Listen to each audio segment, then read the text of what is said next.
Decíamos, Sí, que básicamente estas empresas tienen muchísima más penetración que pues, el mismo gobierno mexicano.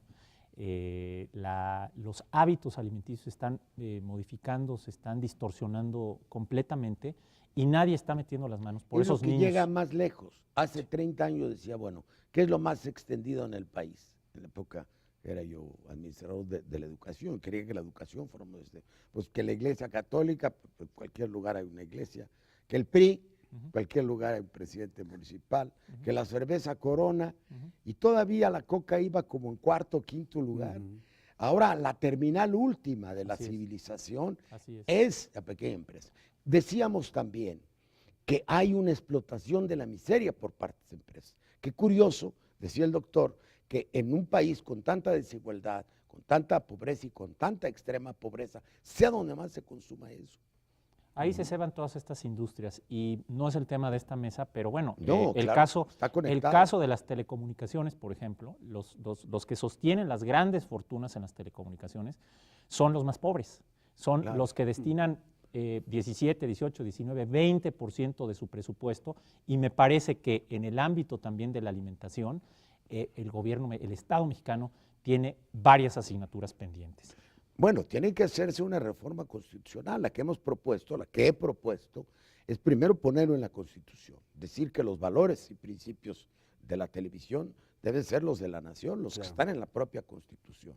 Luego hacer un organismo autónomo, distinto de los políticos, porque no los tienen comprados, copados, secuestrados o capturados, como tú le quieras llamar. Un organismo autónomo eminentemente ciudadano, que sea el que tenga la autoridad sobre radio y televisión. Y luego no permitir que ninguna empresa tenga más del 25% de las emisiones. En México Televisa tiene el 78%. Entonces un circuito de explotación sostenido por mafias que están arriba, mafias empresariales, que corrompe a la juventud y el Estado no toma su función de educarla, ¿no es así? Por ejemplo, lo que es la política social estelar del gobierno, que son transferencias que serían cuestionables como que ese es el mecanismo ideal, pero es lo que existe. 30,000 millones de pesos anuales a transferencias directa a población en condiciones de pobreza. Sí. Sorprende que... Son selectivos y son una gota de agua en el desierto. Pero esa inversión debería de estar orientada, y conceptualmente está orientada a desarrollo humano, a bienestar, a capacidad. Y dejando de lado lo cuestionable si es un mecanismo aceptable, en lo que se está convirtiendo esa cantidad de dinero es en subsidiar la compra. Es en subsidiar la compra, porque son alimentos caros. Uno puede ver eso es importante. Que una sopa instantánea, por ejemplo, a mí me tocó ver en la Huichola, una mujer indígena que a señas compra 5 de estas sopas instantáneas que nutricionalmente son terribles. ¿Cuáles son estas sopas? Las sopas Maruchan, pero hay una serie de marcas. Campbell. No, las que vienen en... Las más conocidas se llaman Maruchan. Maruchan la compra 5 a 5 veces el valor comparativo con el medio urbano. Bueno, ¿de dónde saca el dinero esta mujer? De sus programas. Yo hacía la broma porque decía, bueno, le está pagando a 300 pesos el kilo de pasta. Slim no la paga, en el Maxim se come un espagueti y no le sale a 300 pesos el kilo. ¿No? Y las mujeres están pagando una pasta. Es cosa que poco sabe. El crédito es más caro conforme la gente es más pobre. Así es. Porque no le da una tarjeta de crédito si no tiene más de 4 o 5 veces salario mínimo. Entonces tiene que ser el crédito a la palabra o tiene que ser el crédito del agiotista, que es 10 veces más la tasa de interés o más, los mecanismos. 2% diario, por ejemplo. Entonces, el comercio es mucho más caro para la gente marginada, pero se financia, porque no puede ir a un gran almacén, tiene que ir a una terminal donde ya el costo de la intermediación ya se elevó. Uno ve el sitio de pago y alrededor del sitio de pago ya hay un tianguis que cada que se va a pagar está copado por alimento chatarra y por alcohol. Entonces, cuando esa transferencia que se está dando supuestamente para desarrollar capacidades se está convirtiendo en financiamiento del daño a la salud y en financiamiento de este tipo de industria. Financiamiento del daño a la salud. Los programas de transferencia deben ser en especie. El Estado tiene que tener el valor, el coraje para subsidiar, alimentar, fortalecer o tener el mismo fábricas que produzcan proteínas. Como si estuviéramos en una guerra, no esta de vacilada. Y quieres que tu ejército esté bien, bueno, tú le das de comer a tu ejército, no se va a comer al tianguis de la esquina. ¿No es así? Sí, y generar una industria saludable. La población debe de consumir alimentos saludables. Eso ya hace mucho que se abandonó. ¿Te acuerdas cuando el SAM hubo intentos de generar una industria de alimentos saludables? El sistema alimentario mexicano fue una gran idea.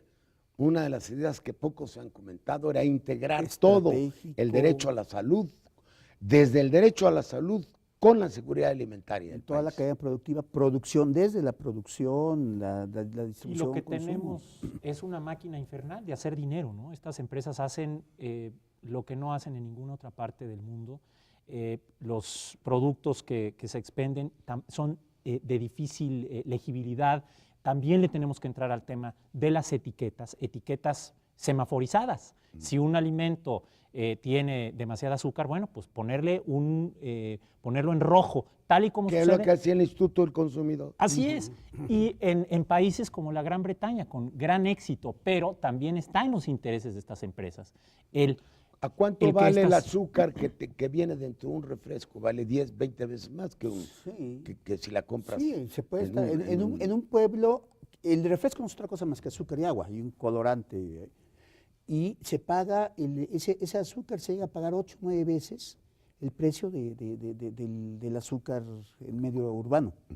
Entonces es carísimo. Y con el agua también sucede lo mismo, Claro. ¿no? La ausencia de bebederos en las escuelas, por ejemplo, que es una responsabilidad de primer orden, bueno, pues promueve el que la gente tome agua a precios pues de primer mundo, ¿no? Como si estuvieran en Helsinki o en Tokio, ¿no? Entonces, realmente por el lado que le veas, ya se ha integrado todo un sistema de puntos de venta que únicamente beneficia a un puñado de empresas que tienen una gran representatividad en todos los niveles de gobierno, y eso lo tenemos que revertir. Y el maniqueísmo del que hablabas, la guerra a muerte contra el narcotráfico, matando gente, campañas contra el tabaquismo, campañas contra el alcoholismo, y la comida chatarra no hace un daño silencioso, peor que todas las otras, pregunto yo. Está condenando a la niñez, a los adultos que también siguen ingiriendo estos alimentos,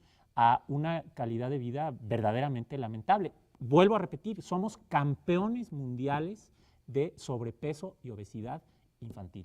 Eso me parece que es un dato estrujante, un dato verdaderamente escandaloso. Porque ya dijimos qué ocurre en los países nórdicos, más o menos qué han podido en Estados Unidos, pero ¿qué hacen en Asia, en África, en América Latina? ¿Tienen mejores soluciones que nosotros? Bueno, Asia tiene que batallar, los pueblos de África, perdón, tienen que batallar con la miseria. Eso, muy entre comillas, protege a la población contra la comida chatarra, contra la obesidad.